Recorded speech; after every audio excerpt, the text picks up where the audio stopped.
Ok, bonjour tout le monde. Donc, on commence notre huitième séance aujourd'hui et on parle de visualisation des données comme outil de découverte. Et là, les prochaines séances, ça va être les deux prochaines séances vont être le 8 décembre. Donc, notre dernier rendez-vous sera le 8 décembre avec la séance 9 qui parle de cybersécurité, puis la séance 10 avec une table ronde sur l'éthique de la gestion des données et l'éthique des données. Aujourd'hui, on a le plaisir d'avoir ici avec nous Olivia Gelinas, qui est chargée de cours ici à Polytechnique. Elle travaille beaucoup avec le professeur Urtut. Et puis, je lui passe directement la parole pour qu'elle nous introduise au sujet d'aujourd'hui, qui est la visualisation des données. Oui, bonjour. Merci pour l'introduction. Puis, comme on a dit, aujourd'hui, on va parler de visualisation de données. On va parler plus en termes de design, de visualisation de données, donc non de l'implémentation technique, mais plutôt des normes et de façon de designer des visualisations de données. Et on va cadrer la discussion dans les 10 commandements de la visualisation de données. Donc, 10 règlements heuristiques ou normes qu'on devrait suivre en général en faisant du design de visualisation de données. Donc, pour commencer, un petit mot sur moi. Donc, moi, j'ai un background en visualisation de données. J'ai travaillé en implémentant et en designant des visualisations de données. Et j'ai fait ma maîtrise aussi à ce sujet. Et je suis aussi chargée de cours en ce moment du cours de visualisation de données à Polytechnique. J'ai aussi un background en génie logiciel. Et je travaille aussi présentement en développement web, donc surtout au niveau frontal. Donc, c'est sûr que ça a des liens aussi avec la visualisation de données, qui, elle, peut aller vivre sur le web en faisant du développement web. Donc, c'est assez interdisciplinaire, mais on voit qu'il y a beaucoup de liens entre ces différents champs d'intérêt. Olivia, une petite parenthèse si possible, parce que ça va être plus simple. Est-ce que tu es capable de partager un mode plein écran? Sinon, c'est pas grave, mais si tu es capable, oui, ça je vais serait... tenter. C'est que je suis juste sur un écran, mais je l'ai comme ça aussi. Bah, comme tu Est-ce que préfères. comme ça fonctionne pour vous? Comme ça, on a un peu... C'est un peu plus OK. large, ouais. C'est OK. que des fois, j'aime pointer dans les OK. Ben, diapositives, mais ça se peut que je revienne comme ici au besoin. comme tu peux faire mieux, le plus grand que tu peux le partager, mieux c'est. Ouais, ça serait le plus grand en fait. Fait que j'espère que ça fonctionne. Puis là, je vais juste retourner en arrière ici. Oui, OK. Donc, juste pour commencer la discussion, qu'est-ce qu'une visualisation? Donc, à la base, est-ce que quelqu'un aurait une idée de comment on pourrait définir la visualisation? Qu'est-ce qui est la visualisation pour vous? Si quelqu'un aurait quelque chose à partager, vous voulez l'écrire dans le chat, j'aimerais ça entendre pour vous, qu'est-ce qu'une visualisation? Dans le cadre de la visualisation de données, bien sûr.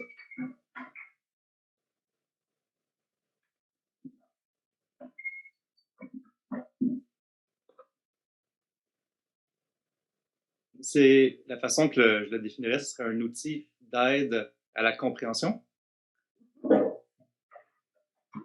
Oui, exactement. Donc, c'est un outil d'aide à la compréhension. Ça va nous aider à analyser, comprendre, prendre des décisions sur les données.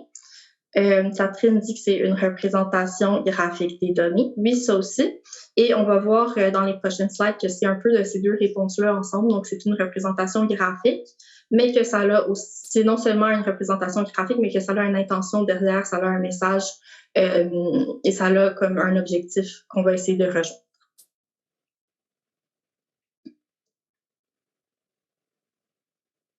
Donc, juste pour commencer un peu, avant d'entrer dans une définition plus officielle, je vais vous donner comme contexte que le cours de visualisation de données, c'est un cours qui est donné à la Polytechnique, qui est un cours de 3 crédits. Et on donne aussi ce cours-là en atelier accéléré d'une semaine chez Ivado. Donc, ça, je vous dis ça pour faire un peu la promotion de ce beau contenu. Donc, si jamais vous voulez voir plus de ce contenu-là, il est disponible à ces deux endroits-là.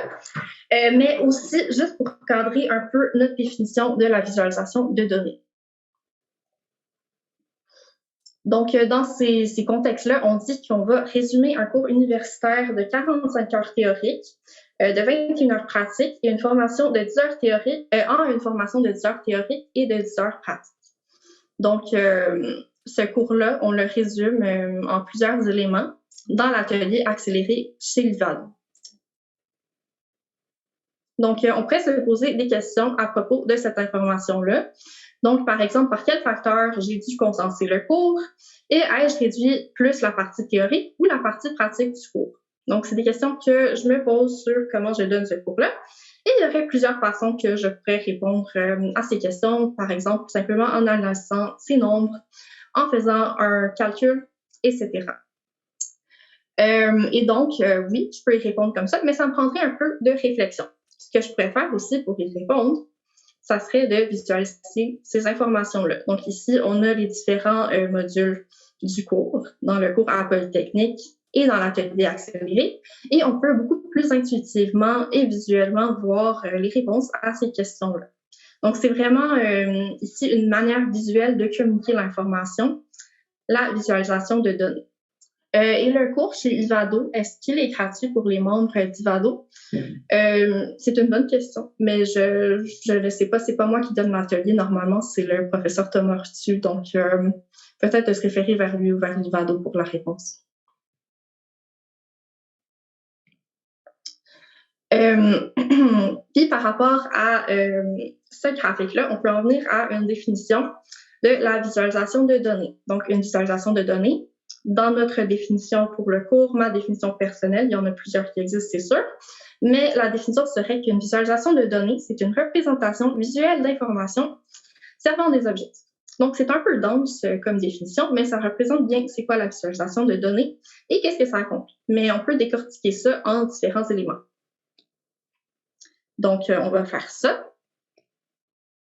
Donc, pour commencer, c'est sûr que la visualisation de données va consister d'informations.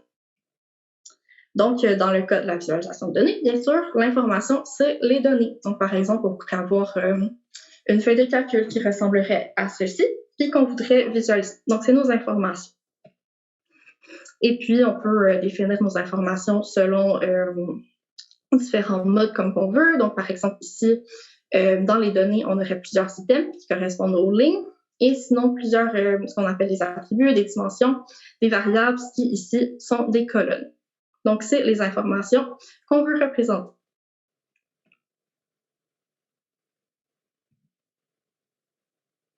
Et par la suite, la visualisation de données sert des objectifs. Donc, ces objectifs peuvent être plusieurs et on va souvent se poser la question why, donc pourquoi, par rapport à une visualisation de données qu'on veut créer ou qu'on veut analyser. Donc, pourquoi est-ce que cette visualisation existe? À quoi qu'elle sert? Donc, comme on peut voir, il y a plusieurs exemples ici. Oups. Mais ceux auxquels on va particulièrement s'intéresser pour aller comprendre cet objectif-là, ça serait ceux-ci. Donc, par exemple, on pourrait aller pouvoir montrer des tendances. Donc, ici, on voit que la ligne monte. Donc, par exemple, ce graphique-là fait ressortir une tendance à la hausse. On pourrait montrer, par exemple, des données aberrantes, comme ici. Ça fait vraiment ressortir la donnée aberrante ici en jaune, cette visualisation-là. Il y a vraiment plusieurs raisons différentes derrière les visualisations de données qu'on peut aller vouloir faire ressortir. Et par la suite, c'est vraiment peut-être à quoi qu'on pense en premier quand on pense à une visualisation. C'est quelque chose de visuel, nécessairement. Donc, c'est une représentation visuelle. Et ici, ça, c'est juste pour illustrer. On a comme un catalogue de visualisations qui existent qui nous sont peut-être plus familières. Par exemple, un bar chart, un diagramme à bande, c'est quelque chose que tout le monde, en général, est assez familier avec, a déjà vu. Donc, on a comme un catalogue ou une librairie de visualisations qui nous sommes familiers, qui sont comme dans le langage de visualisation courant des gens. Mais c'est sûr qu'il y a d'autres visualisations qui existent. Les limites n'existent pas. Ça va selon notre imagination et notre créativité.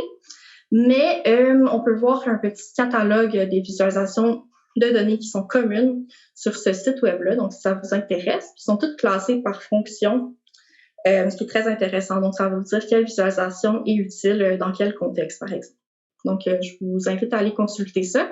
Si ça vous intéresse d'aller voir différents types de visualisations qui peuvent se faire. Et bien sûr, les objectifs vont changer la forme et les décisions qu'on va faire par rapport au design d'une visualisation. Donc ici, je vous montre une visualisation des mêmes données, essentiellement de la même chose, mais qui n'est pas vraiment de la même chose. Donc, c'est deux visualisations de la carte de métro de Montréal. Et donc, je vous pose la question à vous. Ça serait quoi les objectifs de ces deux visualisations-là? Donc, on voit qu'il y a des similitudes. Donc, on voit la carte de métro dans les deux cas. Mais ce qui va les distinguer, c'est les objectifs. Qu'est-ce qui serait les objectifs de celle à gauche ou à droite? Si quelqu'un veut me répondre.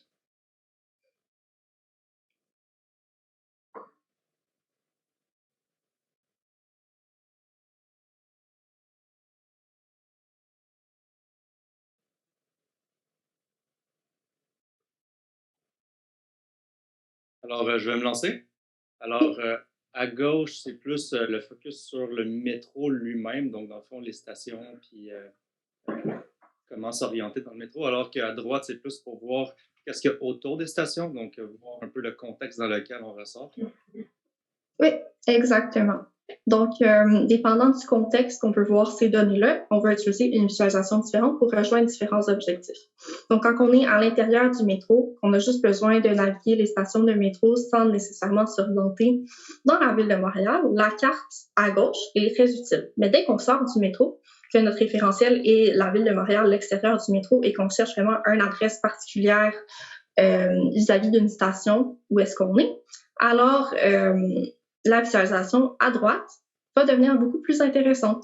Donc, dépendant de ce qu'on veut faire avec, dans ce cas-ci, la carte, on va faire des choix différents par rapport à quels éléments à inclure, comment styler les éléments, etc. Et puis, bien sûr, il y a un côté créateur à la visualisation de données, comme que je l'ai mentionné, par rapport aux différents types de visualisation de données qui existent ici. Il y a celle-ci qui existe, mais on peut en créer comme qu'on veut, comme qui va servir à nos objectifs. Donc, c'est sûr que créer une visualisation, ça se fait pas instantanément.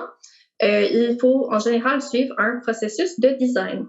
Donc, dans ça, on va identifier les utilisateurs cibles, les objectifs, les tâches, les buts, les fonctionnalités ciblées et les autres contraintes. Donc, par exemple, par rapport aux données, ça va souvent nous contraigner. On ne peut pas visualiser quelque chose qui n'est pas possible dans la donnée, mais aussi physique, technique, etc. Donc, par exemple, si on veut faire une visualisation de données sur le web, ça va pas être pareil pour quelque chose qui est visible souvent sur un cellulaire, qui est tout petit, versus sur un écran, ou versus si on veut imprimer une visualisation dans un tel format sur papier, mais encore les contraintes vont changer. Donc, ça va tout influencer sur nos choix de design qu'on va faire au final.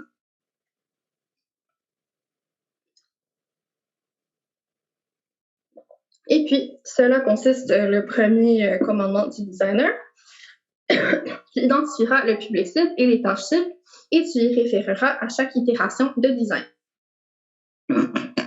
Et ça peut ressembler un peu à ceci, le processus de design. Donc, c'est comme une spirale, parce qu'on spirale toujours autour de nos données et de nos questions, mais où est-ce qu'on va faire des propositions, des améliorations du design, des implémentations, une meilleure compréhension des requis, et puis on va pouvoir revenir et constamment faire des tours autour de ces deux points-là pour éventuellement en venir à un design final. Et on voit quelques exemples de vrais projets qui ont été dirigés par le professeur Urtu ici. Et encore d'autres exemples. Donc, ça peut être quand même très flou, comme par exemple vraiment des boîtes au début, mais éventuellement, ça commence vraiment à se concrétiser et à devenir un petit peu plus précis. Mais vous voyez, c'est vraiment un processus qui est itératif et où est-ce qu'on n'a pas la réponse absolue dès le début de ce à quoi la visualisation va ressembler. Encore un autre exemple ici qui est un peu plus poussé, mais quand même encore conceptuel. Et puis, à chaque itération, donc par exemple, à chaque phase de design et qu'on avance, on va vouloir se poser quelques questions. Donc, qu'est-ce qui est important, c'est quel est le but de cette visualisation? Qu'est-ce qui est facilement visible dans ce design? Donc, qu'est-ce qui ressort aux yeux dans le design? Qu'est-ce qu'on peut en comprendre? Quelle information peut-on extraire de cette visualisation? Et qu'est-ce qui est une visualisation alternative? Donc, quand on design, on veut bien sûr tout le temps pousser dans la direction de notre solution, mais parfois, c'est bien aussi d'élargir notre espace de solution, de considérer plus d'options pour être sûr qu'il n'y a pas d'idées qu'on manque, du coup que ce soit quelque chose dans une direction complètement différente qui répond le mieux à nos questions, puisqu'on y passe juste plus tard dans le processus. Donc, tu itéreras et critiqueras tes designs autant que possible, parfois en repartant de zéro. Et à quoi sert une visualisation? Donc, bien sûr, c'est un peu ce qu'on disait au début. C'est pour communiquer l'information, donc dans une présentation visuelle, et c'est pour partager visuellement, pour convaincre même les gens. Et sinon, de notre part, ça peut aussi être pour analyser l'information. Donc, au lieu de vouloir communiquer et de donner un message à notre visualisation, on veut plutôt donner à la main à la personne qui visualise la visualisation et leur laisser analyser l'information sans que nécessairement on promeut un message particulier. Donc, pour supporter des raisonnements, valider des hypothèses, identifier des phénomènes, des erreurs et prendre des décisions. Et voici quelques exemples de ça. Donc, aurons-nous un Noël blanc? On a fouillé jusqu'en 1955. Donc, ici, une carte de chaleur. Où est-ce qu'à chaque année, par date, en décembre, on voit la quantité de neige qu'il y a eu. Donc, la visualisation de données, ça peut aussi servir à répondre à des questions quand même quotidiennes. Combien de jours blancs est-ce qu'il y a eu? Donc, c'est ça, ça répond quand même assez facilement à la question ici, ce design. On peut quand même assez facilement voir combien de jours blancs il y a eu. Ça, c'est un portrait des 125 circonscriptions du Québec en 10 indicateurs. Donc ici, les indicateurs dans l'axe Y. En X, c'est le positionnement de chaque circonscription par rapport à une valeur centrale. Et on peut voir en général où est-ce que le Québec se situe par rapport à différents enjeux, chaque point étant une circonscription, son couleur, son parti. Et on voit très facilement où est-ce que le Québec se trouve en général. Ici, on voit qu'on est très central, sinon ça peut être très étendu. Ça donne une bonne idée de l'opinion publique. Bien sûr, c'est très utilisé dans des contextes électoraux. On a beaucoup d'exemples ici du devoir, parce que la présentation à la base vient du professeur Urtu qui, avec son lab, travaille souvent avec le devoir pour développer des articles en visualisation de données. Donc ici, c'est une carte des résultats électoraux au Québec. Et ça aussi, c'est par rapport à un contexte électoral. Donc, qui a attaqué qui dans un débat politique? Donc, la CAQ qui aurait attaqué le PLQ tant de fois, etc. Et comment fait-on en pratique? Donc, pour créer ce genre de visualisation-là, comment est-ce qu'on fait ça? Donc, c'est un processus qu'on a déjà mentionné et il y a des principes à appliquer et on fait ça avec des outils. Donc, ici, on va se concentrer surtout sur les principes et un peu moins sur les outils. Le processus, on en a parlé déjà un peu et on va s'intéresser dans les principes. Donc, en particulier, on va regarder l'encodage de l'information dans une database. Donc, comment est-ce qu'on peut encoder l'information dans une database? Comment est-ce qu'une database est composée visuellement sur une page? Donc, à la base, l'unité vraiment la plus simple qu'on va discuter en termes d'une visualisation de données ou d'une représentation visuelle, ça va être une marque qui est une primitive géométrique. Qu'est-ce que ça veut dire? Ça peut être trois choses. Donc, ça peut être un point, une ligne ou un air.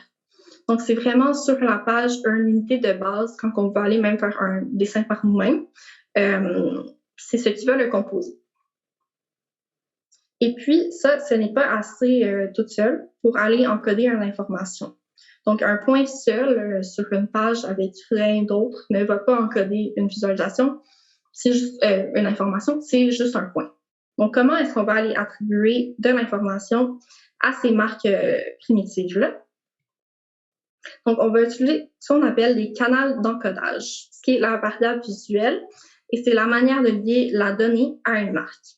Donc, comme j'ai dit, si on met juste un point sur une page n'importe où, ça n'encode pas d'informations, mais si on ajoute un axe X, un axe Y et qu'on positionne le point, donc on utilise le canal d'encodage qui est la position, alors là, ça peut encoder deux informations, une en X, une en Y. Sinon, on peut utiliser la couleur. Donc, si on a 3 points et qu'on leur donne 3 couleurs différentes, ça vient impliquer visuellement qu'on a 3 catégories différentes qui sont représentées dans les données. Donc, c'est tous les outils qu'on peut aller utiliser pour enrichir ou caractériser les marques primitives pour aller encoder l'information. Et il y en a plusieurs que vous voyez ici. Et puis, on voit encore qu'il y a plus de types de canaux qui existent. Il y en a peut-être d'autres aussi qui ne sont pas nécessairement inclus dans cette liste. Mais il y en a qui sont plus efficaces que d'autres. Donc, l'œil, en termes de notre perception, peut plus facilement décoder. Donc, on va essayer de tendre plus vers celles qui sont en haut plutôt qu'en bas de la page, mais elles peuvent tous avoir leur utilité. Et ce que je veux vraiment faire ressortir ici, c'est qu'on voit qu'il y a deux catégories différentes de canaux. Donc, on a des canaux qui sont ordonnés et qui sont catégoriques. Ce que je veux dire par ordonnés, c'est des canaux qu'on peut naturellement, visuellement, leur donner un ordre. Donc, par exemple, la couleur, je pense, illustre bien cela. Donc, si on compare la saturation d'une couleur avec le hue, la teinte d'une couleur, on peut facilement voir que la teinte est catégorique. Donc, je ne peux pas vraiment ordonner jaune, rouge, vert, bleu. Ces couleurs-là n'ont pas naturellement d'ordre. Et puis, si je me tourne vers la saturation, eh bien, un rouge très rouge versus un rouge qui a plus de blanc dedans, qui est plus pâle, eh bien, naturellement, je vais classer la couleur plus pâle comme étant plus petite ou plus faible que le rouge qui est plus rouge. Donc, il y a un ordre à ces choses. Et cela s'applique à pas mal tous les types de canaux qui existent, sont soit ordonnés ou catégoriques. Donc, ici, on peut voir encore quelques exemples et leur classification.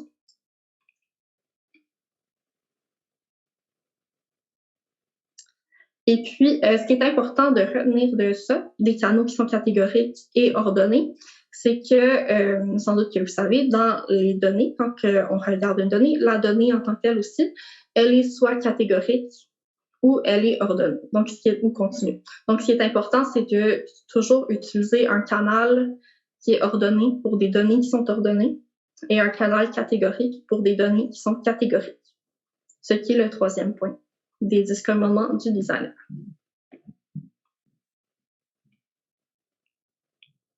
Et puis, quelques autres exemples de nos canaux. Donc, le canal position. Ici, un diagramme à bande utilise la longueur et la taille pour encoder cette information.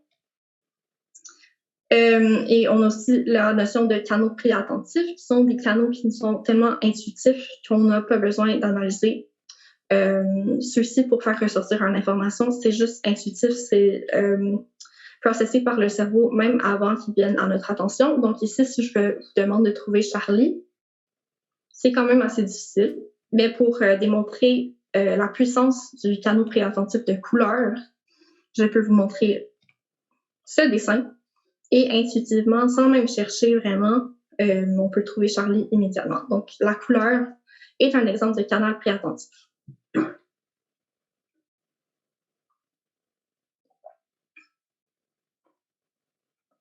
On peut utiliser la luminance et la saturation. Donc ici, c'est un exemple d'utiliser une échelle qui est ordonnée pour montrer une donnée ordonnée, donc moins populaire à plus populaire, pour parler de la popularité de l'émission des Simpsons à travers les États-Unis. Et on utilise une couleur plus pâle pour dire que l'émission est moins populaire dans une zone versus plus foncée pour dire plus populaire. Donc, on utilise la saturation.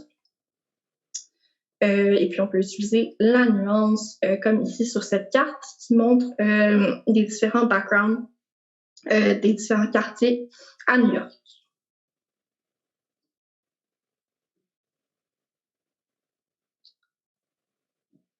Et ici, c'est un exemple à ne pas faire. Donc, encore une fois, par rapport à l'utilisation de canaux qui sont ordonnés ou catégoriques.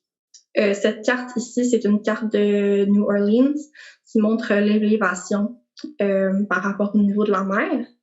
Et on commence à -4 en bleu. Et puis ici, ça va jusqu'à plus que 30 en rouge foncé.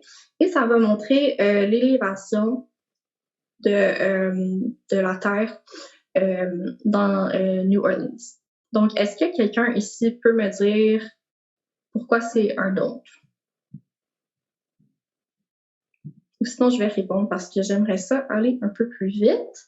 Donc ici, c'est un don parce qu'on utilise une échelle qui est plus catégorique pour montrer quelque chose qui est ordonné. Donc ici, en fait, les nombres sont ordonnés. Donc on va de -4 à plus que 30, mais on utilise 4 couleurs différentes, mais il n'y a pas 4 catégories à montrer. Il n'y a pas 4 réalités. Il y en a peut-être 2, donc peut-être négatif et positif. Donc, à la limite, ça aurait pu être 2 couleurs qui montent et qui descendent, mais certainement que ça ne peut pas être 4 couleurs. Donc, ici, l'échelle de couleurs serait à ajuster pour qu'on puisse mieux comprendre le niveau d'élévation, plus intuitivement. Donc, encore semblablement, tu ne feras pas d'échelle avec plusieurs fenêtres. Est-ce qu'on peut te poser des questions? Il y a une question de la salle ou tu veux qu'on attend la fin? Non, on peut y aller maintenant. Bonjour, j'aurais une question pour vous. On parle de la prévalence de la couleur. Oui. C'est important, bien sûr, pour ceux qui la voient la couleur. Donc, les oui. daltoniens, qu'est-ce que vous faites? C'est quoi l'alternative, la solution pour ceux qui sont daltoniens? Oui, en effet. Donc, il existe des outils en ligne qui permettent de tester nos choix de couleurs par rapport à différents types de daltonisme qui existent. Je ne les ai pas en ce moment, je pourrais vous les trouver si vous voulez, mais ce que je recommanderais, ça serait par rapport à son choix de couleurs, premièrement, de le limiter à pas trop de couleurs. Donc, en général, on va encourager 7 couleurs maximum. Et puis, par la suite, de le tester avec un outil qui est disponible en ligne pour s'assurer que les couleurs vont être distinguables par la plus grande partie de la population possible.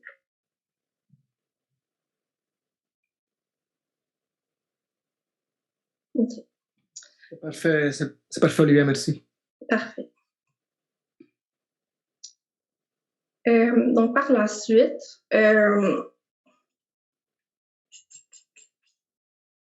oui, donc déjà, un exemple de quelque chose à pas faire et par rapport à la carte, quelque chose d'autre à ne pas faire. Donc, un autre contre-exemple, donc il y a cet article sur le web qui est très intéressant, si vous avez la chance, qui explique en plus de détails. When math shouldn't be math. Donc, quand des cartes ne devraient pas être des cartes.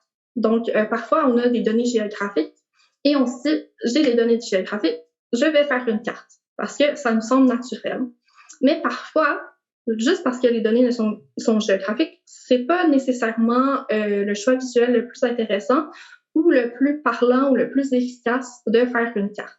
Donc, on veut quand même limiter les cartes à seulement quand que c'est vraiment le mode pour communiquer les données qui nous est le plus efficace pour répondre à nos questions. Donc, en général, on veut éviter les cartes quand les patterns intéressants ne sont pas géographiques.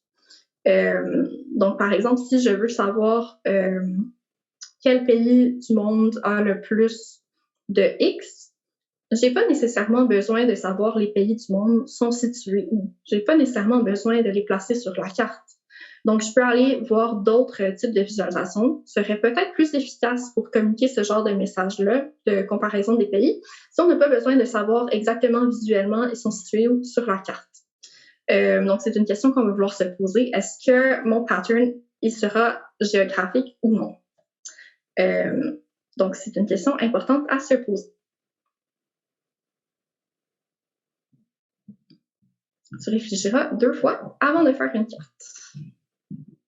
Et puis, quelque chose d'autre qui est super important, tu ne biaiseras pas la perception de l'information en faisant des visualisations de données. Donc, on veut être le plus possible honnête en termes de la visualisation qu'on va faire et le message que ça va promouvoir.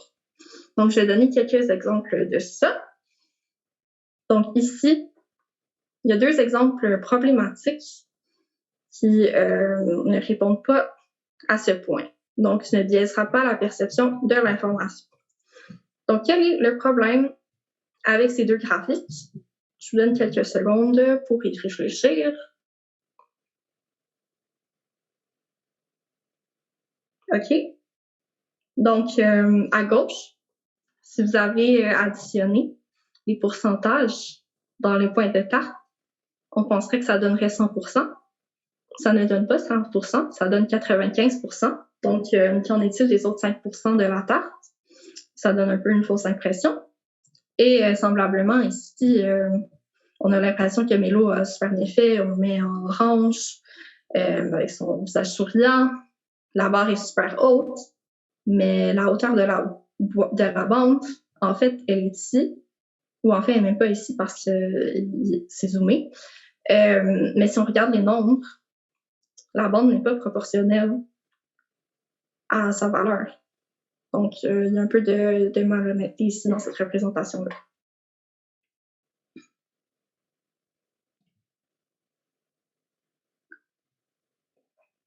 Un autre exemple.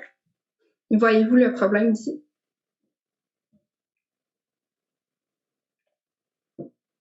Si je fais ça, c'est les mêmes données.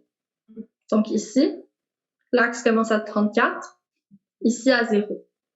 On voit que le message devient assez différent. Ici, ça semble être un changement drastique, mais finalement, il y a une incrémentation, mais pas aussi grande qu'on aurait pu le penser.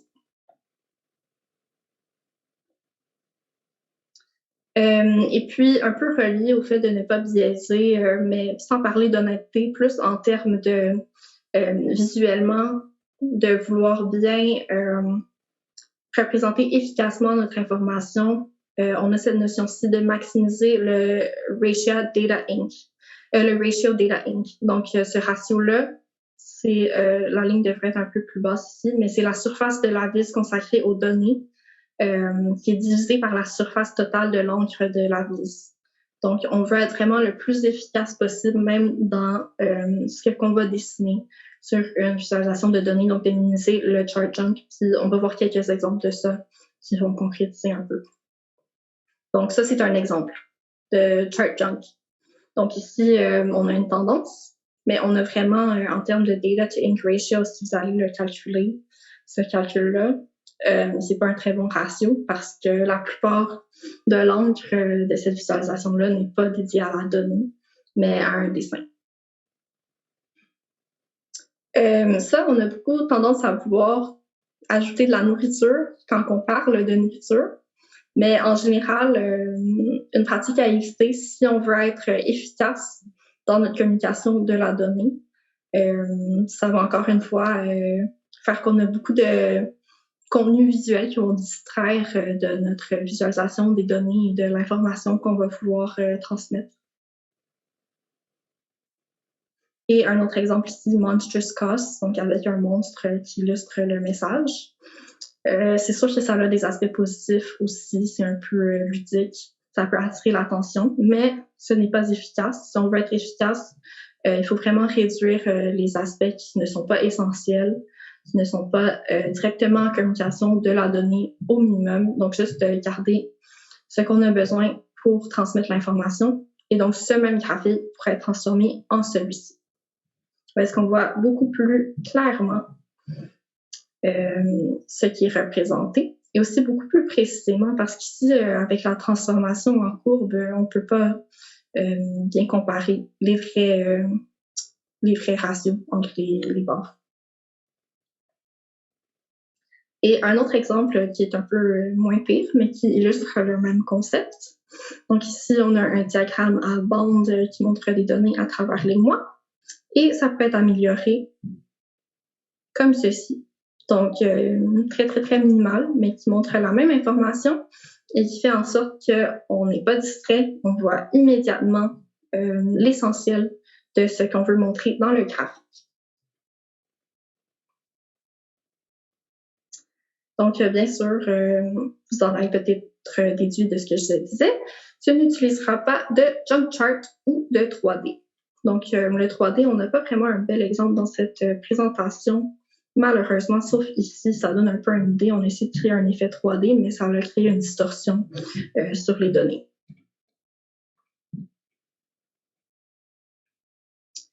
Et autant qu'on veut enlever le plus possible ce qui est dessiné sur la page qui n'est pas utile, qui n'est pas en communication directe de la donnée, eh bien, parfois, c'est aussi bien de rajouter plus d'informations, rajouter plus de contexte pour bien contextualiser la donnée. Donc, tu contextualiseras l'information sans avoir peur de montrer les données dans le détail.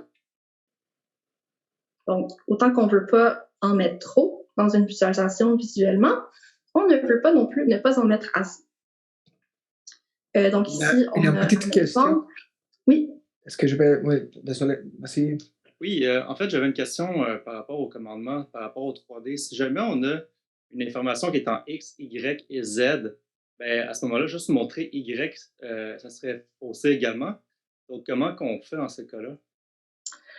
Ça dépendrait vraiment du contexte de c'est quoi qui est représenté par X, Y, Z. Si c'est vraiment quelque chose qui est dans un espace 3D, qui existe dans le plan 3-dimensionnel, comme par exemple la position d'un oiseau dans le ciel, eh bien, naturellement, oui, c'est 3D, c'est correct de mettre de le mettre en 3D. Tu n'as presque pas le choix pour bien représenter l'information. Mais sinon, ce que je recommanderais, ça serait d'analyser c'est quoi le X, c'est quoi le Y, c'est quoi le Z, qu'est-ce que ça représente, c'est quoi mes questions, est-ce que j'ai besoin de montrer les 3 dimensions, est-ce que je peux en laisser une tomber, est-ce qu'une peut être encodée par une autre dimension visuelle, donc par exemple, est-ce que le Y ou le Z, est-ce que le Z peut devenir une couleur? Donc, au lieu d'être leur profondeur dans le graphique, ben, est-ce que le point ou la bande peut devenir plus foncé ou plus pâle? Donc, d'essayer d'utiliser les autres canaux d'encodage pour montrer l'information. Merci, Olivia. Bon? OK, merci. Oui, merci. Parfait. Oui, donc pour revenir à ce qu'on disait je n'ai un deuxième, je vais t'interrompre tout de suite. Gaëtte qui en est là. Oui, juste pour revenir à la réponse que vous venez de fournir, si je suis en 3 dimensions, donc X, Y, Z, ce qui serait judicieux peut-être de regarder le plan, par exemple, XY et XZ, de ramener en 2 dimensions sur 2 ou 3 graphiques. Oui, ça pourrait aussi être une possibilité, mais encore une fois, là, ça rajoute un effort visuel. Si on veut vraiment connaître une position 3D, ça rajoute une charge cognitive de devoir visuellement regarder les 2 graphiques, dans une mémoire à court terme, se souvenir du premier, et puis aller voir le deuxième, et puis mentalement comme rejoindre les 2 informations ensemble. Donc, ça rajoute une charge cognitive de faire ça comme ça. Donc, il faut penser, est-ce que ça vaut la peine de rajouter cette charge cognitive-là à l'utilisateur? Si oui, ça peut se faire. Sinon, ben d'analyser peut-être d'autres représentations visuelles qui sont possibles pour ces données-là. Super, merci. Merci. Oui, donc par rapport au contexte des données. Donc, quand est-ce qu'on veut rajouter du contexte, rajouter des données dans un graphique? Donc, ça, c'est un exemple qui illustre bien ce point. Donc, c'est la température moyenne à travers le temps de certaines années. Donc, on veut montrer l'anomalie de la température et on voit qu'en général, il y a une tendance à la hausse, mais ça semble pas si pire que ça. C'est une tendance à la hausse, mais assez subtile. Mais, bien sûr, il nous faut du contexte. Donc ici, si je rajoute les températures qui partent de plusieurs années auparavant, donc de 1961, et que là, je trace la tendance, eh bien, c'est plus inquiétant. Donc, ça fait beaucoup mieux ressortir la tendance à la hausse que si on commençait autour de 1995-17. Donc, c'est important aussi de rajouter du contexte à l'enrichi. Et aussi, parfois, ça nous aide à être plus honnête et mieux représentatif de la réalité dans nos représentations graphiques.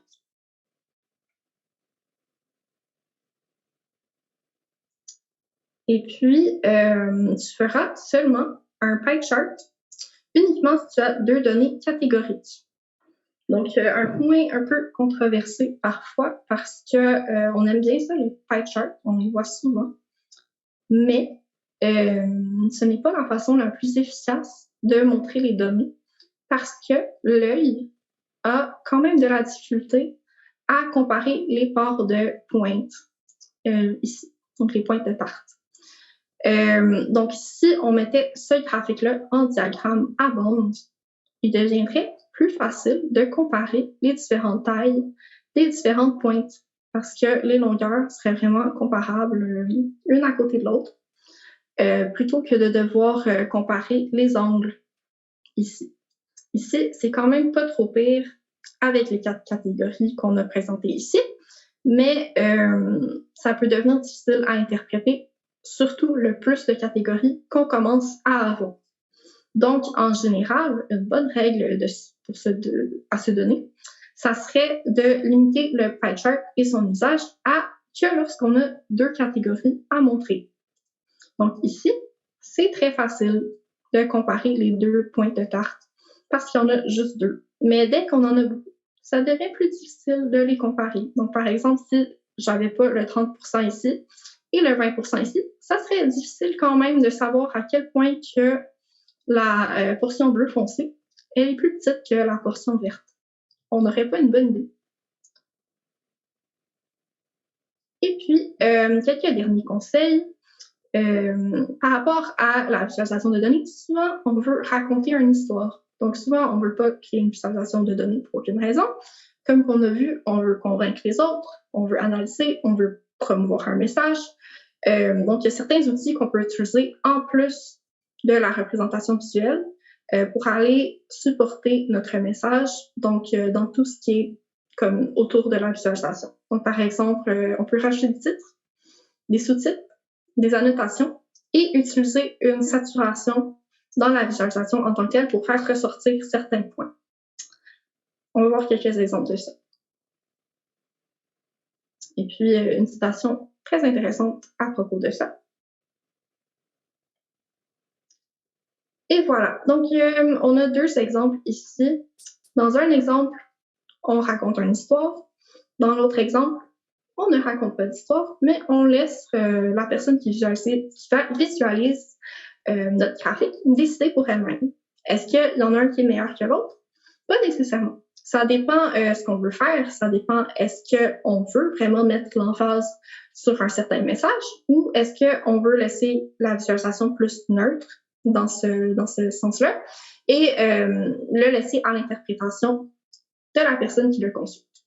Donc ici, on utilise la saturation pour faire ressortir le chocolat. Dans le titre, on donne la conclusion qu'on peut en ressortir. Donc, le chocolat est le plus populaire parmi les étudiants qui ont été dans l'analyse.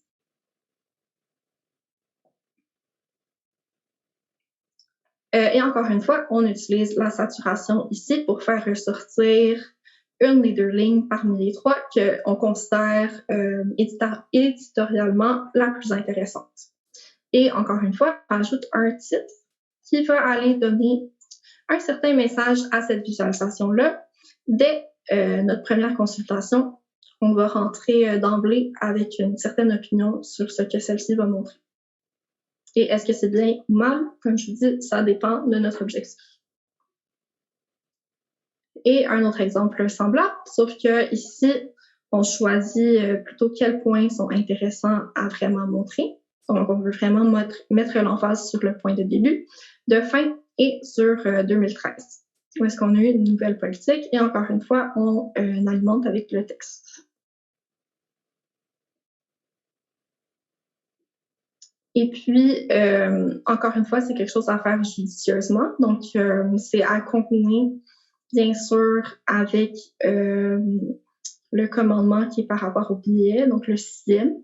Tu ne biaiseras pas la perception de l'information. Donc, ça peut être très puissant, ce genre de support visuel-là. Donc, il faut le faire de façon responsable et attentionnée. Mais tu faciliteras la lecture. Donc, en mise en relief et en rajoutant du onboarding et ainsi de suite. Et finalement, je ne vais pas en parler en détail aujourd'hui. Ce n'est pas trop le sujet de la présentation. Mais voici une petite liste d'outils qui sont couramment utilisés en industrie en visualisation de données. C'est quelque chose que les gens se posent souvent et qui sont classés selon leur flexibilité et leur niveau de prise en main.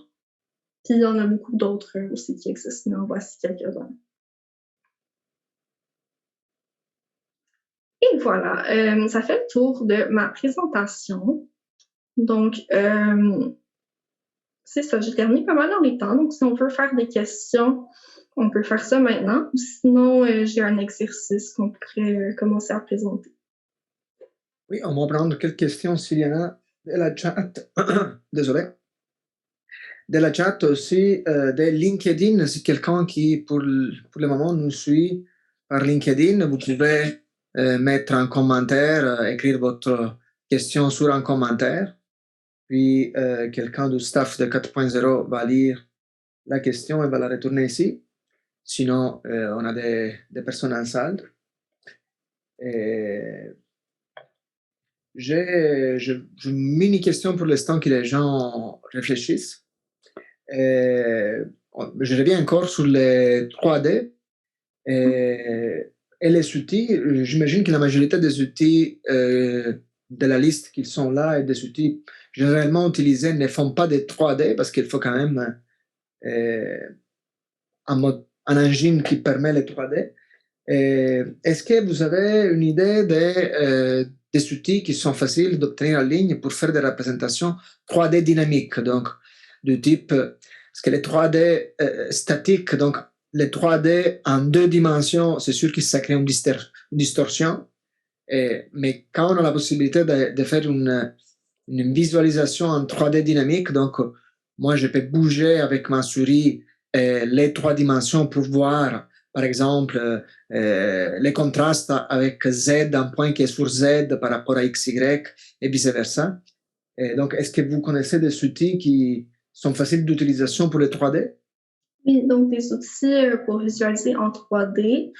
Personnellement, j'ai plus travaillé en 2D, donc je vais dire à la base, je suis moins familière avec les outils qui existent.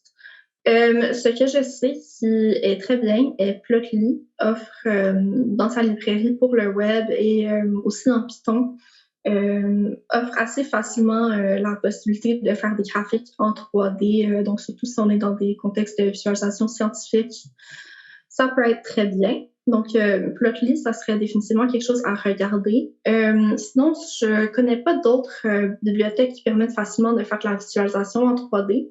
Il y a des bibliothèques qui permettent de faire du 3D et qu'on peut manier par nous-mêmes pour faire de la visualisation. Donc, par exemple, WebGL ou différentes librairies qui sont des wrappers par-dessus WebGL. Mais oui, ça serait ça ma réponse, là, de vraiment commencer par Plotly dans son exploration. Je trouve que c'est vraiment un bon point de départ pour le 3D pour faire de la visualisation. Merci. Est-ce que peut-être Madame Baudry avait une question? Oui, j'avais une petite question. J'avais jamais réalisé que de faire un diagramme en forme de tarte, c'était si inutile. Parce qu'on en fait très, très souvent. Et je me posais la question de est-ce que ça donne vraiment grand-chose faire des diagrammes en forme de tarte si, quand on a juste deux données, c'est la seule façon ou c'est le seul moment où on peut les utiliser. Donc, est-ce que de facto, ce type de diagramme-là est éliminé de notre trousse de visualisation? Parce que franchement, je vois pas l'intérêt de faire un diagramme de tarte avec juste 2 données dedans. Excusez-moi, c'est bien. C'est bon. Personnellement, c'est sûr que c'est quelque chose qui est pas rigide. Donc, on peut trouver des contextes où est-ce qu'on préfère des diagrammes à tarte. Des gens vont argumenter qu'ils préfèrent le diagramme à tarte dans certains contextes. Mais moi, je suis de l'opinion, un peu comme que tu dis, que le diagramme à tarte, en général, on n'en a pas besoin. On a des meilleures représentations, puis d'utiliser celle-là. Donc, en général, j'ai très rarement, jamais même, vu un contexte où est-ce que le diagramme à tarte était la meilleure représentation. Est-ce que c'est parce qu'on est facilement capable de voir des choses qui sont plus hautes ou plus basses que des lignes. Et quand on se met dans un espace courbe, comme vous l'avez mentionné avec votre espèce de monster, de monstre de données, là, quand la minute où c'est courbe, on n'est plus capable d'interpréter la donnée visuellement parce que c'est pas parfaitement droit.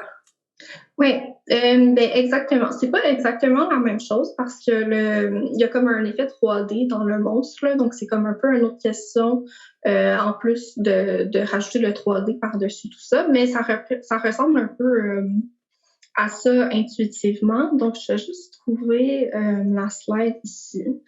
OK. Donc ici, ça c'est selon des études de la perception. Quels canaux visuels sont le plus faciles ou le plus difficile à analyser visuellement, à comprendre, à distinguer? Donc, le plus facile pour nous, c'est la position. Par la suite, la longueur. C'est très facile pour notre œil biologiquement dans la perception de comparer des longueurs, mais l'angle est plus difficile. Ou si même on voit le diagramme à tarte comme représentant plutôt un aire et non un angle, même à ça, la longueur, c'est plus efficace à communiquer les informations que l'air. Donc, oui, ça ressemble vraiment à ce que vous disiez. C'est plus facile perceptuellement de distinguer des longueurs de bord que les pointes de tarte. Merci. Merci.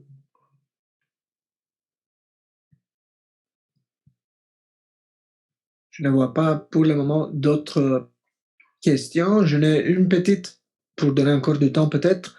Vous avez déjà fait la liste un peu des erreurs classiques qu'on peut faire en visualisation, mais vous avez une expérience aussi d'enseignante. À part celle que vous nous avez dit à cause de votre présentation, est-ce qu'il y a d'autres erreurs que vous voyez souvent chez les étudiants? C'est une bonne question. C'est quoi l'erreur que je verrais le plus souvent? Ben, c'est pas un commandement explicitement, mais j'ai touché, je pense souvent à cette notion autour pendant la présentation. C'est vraiment ici, dans cette slide. Donc, on dit qu'on veut toujours itérer autour de nos données, mais aussi de nos questions.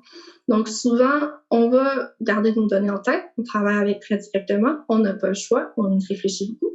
Mais les questions, des fois, on va les oublier. Donc, au final, on va arriver avec un design qui va être très intéressant, va nous informer sur les données, mais qui, au final, ne va pas répondre à nos questions ou va y répondre, mais d'une façon qui aurait pu être plus directe. Donc, il va y répondre, mais que ça va être comme secondaire à la visualisation, mais qu'un autre message va prendre précédence. Donc, c'est vraiment, vraiment important en travaillant de se souvenir de nos questions, puis aussi d'y repenser et de s'auto-évaluer par nous-mêmes par rapport à ces questions-là, puis pour savoir si on répondait à nos questions et à nos intentions dans nos designs. Ok, merci. Donc, je pense qu'on a quand même fait quelques questions. On peut revenir en arrière. Il n'y en a pas d'autres. Donc, je pense qu'on peut décrire l'exercice. Donc, essentiellement, sous la chat, j'ai envoyé un lien pour un document qui est sur Google Drive. Et voilà, donc c'est ouvert. C'est les documents que Madame Gélinas vient de partager à l'écran. Et maintenant, Madame Gélinas va vous expliquer un peu l'exercice. Et vous allez être un groupe de maximum 4 personnes en ligne et en salle. Et on va réaliser cet exercice pendant 10 minutes, maximum 15. Après, on va revenir en mode plein air pour une petite 5 minutes avec une présentation de quelqu'un qui est très courageux. Donc, Madame Gélinas, je vous donne la parole pour la présentation de l'exercice. Oui, parfait. Donc, moi, juste pour vous dire, je vais devoir vous quitter sous peu, là, dans les prochaines 5 à 10 minutes. Donc, je vais vous présenter l'exercice, mais malheureusement, je ne serai pas avec vous pour l'accomplissement de celle-ci. Donc, je vais vous laisser entre les mains de David et de Catherine par la suite.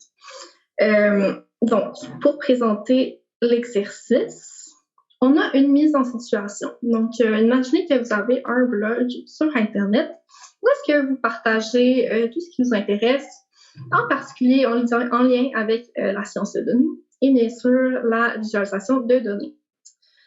Donc, ce que vous avez fait, c'est un gros effort. Pendant 1 an, vous avez comptabilisé tous vos achats alimentaires en épicerie dans une feuille de calcul. Donc, à la main, en Excel ou en Google Sheet, chaque fois que vous avez acheté un item à l'épicerie, vous l'avez inscrit dans un Google Sheet au fur et à mesure, tous les jours pendant l'année, pour enfin avoir une longue liste de tous vos achats en épicerie. Donc, vous aimeriez apprendre certaines choses sur vos achats en épicerie à partir de cette grosse collecte de données-là que vous aurez fait. Donc, on va décrire les données. Donc, pour chaque achat que vous aurez fait, vous aurez inscrit une ligne dans votre sheet, puis cette ligne-là, elle aura quelques colonnes, donc ces colonnes-ci. Donc, il y aura la date, qui est la date d'achat, donc sur 1 an. Il y aura le magasin, donc ça peut être un marché, IGA, Amazon, peu importe, ça va être le lieu d'achat. Vous allez avoir le nom du produit, donc que ce soit une pomme, un spaghetti, etc. La catégorie d'aliments. Vous pouvez imaginer que vous les avez définis selon vos habitudes alimentaires. Donc, par exemple, fruits et légumes, viande, aliments laitiers, selon comment que vous composez vos achats alimentaires. Donc, on peut dire qu'il y a autour de 10 catégories ici. Vous allez avoir noté la quantité, si le produit est biologique ou non, son prix, son producteur et son emballage du mieux de vos connaissances. Vous avez environ 2500 lignes et ça, c'est important pour la suite. Et le public cible sont les lecteurs de votre blog, donc vos amis, votre famille qui sont intéressés dans la science de données ou les gens sur le web en général dans vos réseaux. Donc, la tâche que vous voulez faire, ça serait de designer qu'est-ce que vous allez placer sur votre post de blog par rapport à votre collecte de données. Donc, en premier, pour faire un genre de processus de design, vous allez lister un minimum de 3 questions qui pourraient être intéressantes d'explorer avec vos données. Par la suite, vous allez choisir la question parmi celles que vous aurez listées qui est la plus intéressante. Et vous allez faire un minimum de 1 à 3 esquisses de design, de visualisation qui permettent d'explorer cette question-là. Et puis, vu que c'est sur le web, ça peut avoir des animations, ça peut avoir des interactions, des clics, des hovers, des tout type, toutes sortes de choses. Donc, si vous voulez, c'est pas obligé, vous pouvez inclure un plan des interactions ou des animations à inclure si vous le souhaitez. Donc, c'est ça, ça serait la réflexion à faire. Pour l'esquisse, je vous recommanderais de le faire en crayon papier ou sinon, vous pouvez utiliser des outils comme Paint, si ça existe encore, Canva, Figma, comme que vous vous sentez à l'aise. Mais vraiment, le plus simple, puis celui que je recommande le plus, ça serait juste le faire avec un crayon et un papier. Et puis, quand vous aurez fini, vous pouvez aller copier-coller ici vos croquis. Donc, cela, ça a été partagé en mode edit. Donc, prenez des photos de votre papier, screenshot. C'est pas obligé d'être beau. C'est, comme vous avez vu dans la présentation, c'est pas nécessairement raffiné, c'est vraiment plus conceptuel. Puis, c'est ça, allez les apposer ici une fois que ça va être fait. Et essayez d'être le plus réaliste possible quand même dans vos visualisations, dans vos sketchs. Oui, c'est conceptuel, mais il faut quand même être réaliste aussi. Donc, faire attention que le choix que vous faites, ça peut réellement supporter environ 10 catégories, que c'est possible de montrer 2500 lignes et ainsi de suite. Donc, c'est ça, je vous laisse le temps de faire ça. Et c'est ça, je pense que c'est tout pour moi. Super. Sinon. Merci beaucoup. Merci beaucoup vraiment pour la présentation. Je vais essayer de créer ce groupe sur Zoom et ici en classe. Donc, pour le moment, moi, je te remercie. Belle présentation. C'est très apprécié ici. Merci. Sinon, bon, à la prochaine avec toi, Olivia. Et encore merci. Oui, super. Merci pour l'invitation. C'est bien apprécié. Et oui, n'hésitez pas, si vous avez des questions suite à la présentation, vous pouvez me rejoindre sur LinkedIn, Twitter, courriel, etc. Mais merci. Alors, bonjour encore. Est-ce que j'ai du monde ici? Oui. Donc, ça va être relativement rapide. Donc, on a fait un peu de... Donc, le monde doucement rentre. Donc, vraiment, dernières 4-5 minutes, il y a eu quelques groupes qui ont travaillé. Et il y avait certaines idées. Il y a quelqu'un qui est en train de faire des screenshots ou des photos puis les mettre en ligne. Donc, dans les liens que je vous envoyais sur le chat, vous allez voir apparaître à un moment donné un dessin. Et moi, je peut-être laisse la parole à Madame Baudry. Vous pouvez un peu dire qu'est-ce que nous on avait pensé. On n'avait pas fait de dessins. Puis il va y avoir d'autres participants qui vont faire un dessin puis vous montrer un dessin. Oui. Ben nous, on va faire plutôt comme une visualisation mentale, si vous voulez, du dessin qu'on aurait, qu'on aurait dessiné, parce qu'on a parlé beaucoup, puis on n'a pas eu le temps d'écrire et de prendre des photos. Donc, on s'est dit qu'on voulait illustrer l'inflation dans les 12 mois.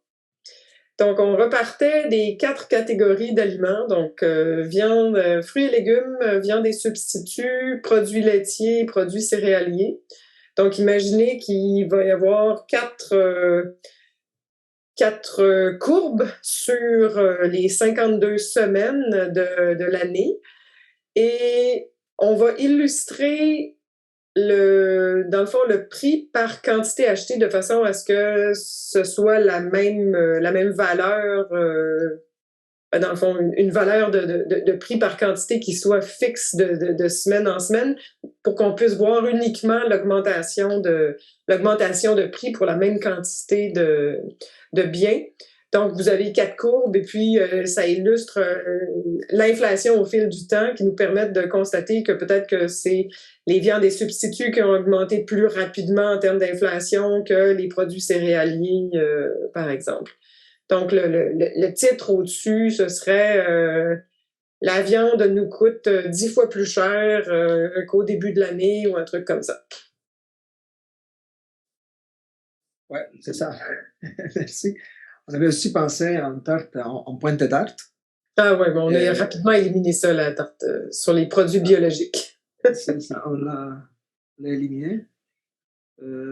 Laissez-moi, parce que j'essaie de partager l'écran, j'ai un mini problème technique. Ok, voilà, je vais prendre les yeux maintenant. Si tout va bien, oui, voilà. Alors, voici donc ici l'exemple des nos amis qui vont prendre parole, ils sont en salle. Donc, 3 minutes, vous pouvez presser votre petit bouton. Oui, allez-y. Alors, nous avons répertorié 3 questions.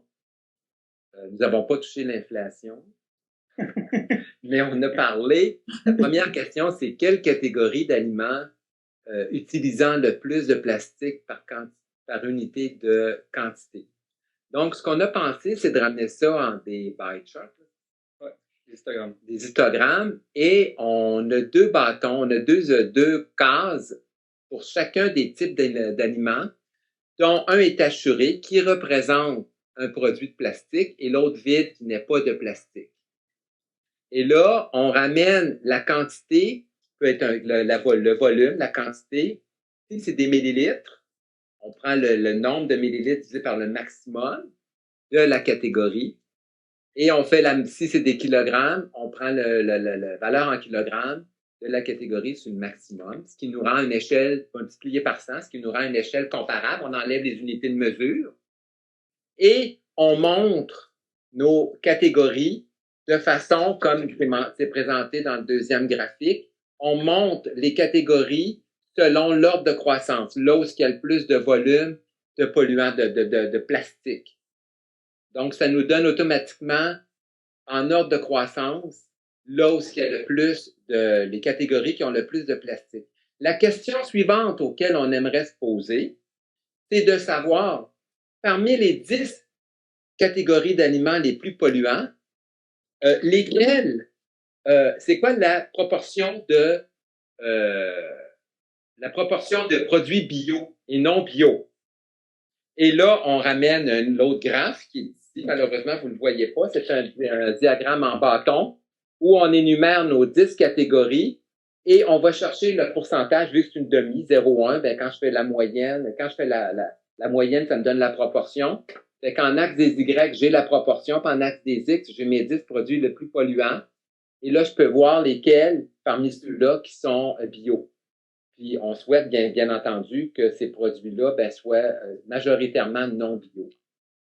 La dernière question auquel on s'est posé, c'est quels sont les prix consacrés